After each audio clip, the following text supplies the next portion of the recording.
there's nothing particularly complicated about the goal of Torchlight 2. You pick one of 4 character classes and obliterate mobs of enemies, level up, learn new attacks, and grab the gold and gear they drop. Then you do it again, and again, and again. Yet what seems like it could be a wearying grind never feels like it because Runic Games offers so many worthwhile rewards and such great gameplay as you pursue the perfect set of gear.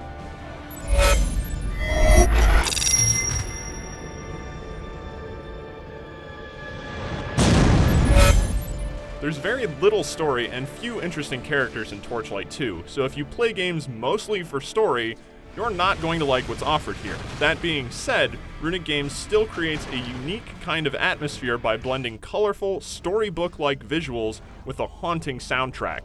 Though it may look nearly childlike, there's a tension, a certain dread always scratching at the corners, which suits the everything wants to kill you kind of mentality that drives the experience, and makes your victories over such adversity feel more significant. You'll find Torchlight 2, much more so than its predecessor, is built for longevity, as you can now play with others online or over LAN. Though the interface isn't especially sophisticated, Runic does include welcome features like making dropped loot unique to each player in multiplayer, which prevents any inconsiderate strangers from stealing your stuff. There's plenty of content here, multiple difficulty settings, and a new Game Plus mode, and the support for mods should ensure the community continues to build more as time stretches out beyond launch.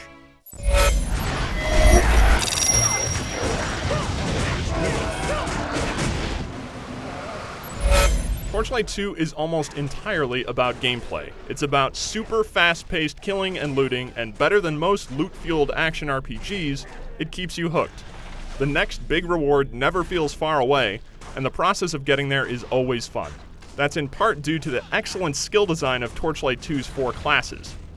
There are multiple ways to build each class, all of which result in a satisfyingly diverse range of playstyles like summoning, direct damage magic, crowd control techniques, and quick strike up-close combat.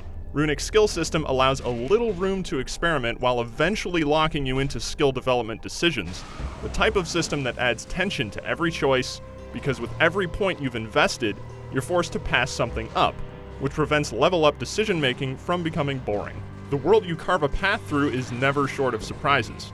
Enemies attack in huge packs and really, really want to kill you. They'll charge and spawn minions, cast spells, and teleport, and generally make it so you, especially on higher difficulty settings, have to stay alert and responsive during a fight. To prevent a sense of tedium from setting in, Runic added in more variety with side quests, elite monsters, and of course, the constant tease of random loot that pops from corpses. Getting new gear is really the heart of the experience, and amassing armor and weapons that align perfectly with your chosen playstyle can be hugely satisfying. With multiple ways to modify items to really fine-tune gear, in combination with the skill development system that encourages specialization, Runic shows it knows exactly where and how to insert randomization, risk, and reward, making Torchlight 2 compellingly replayable.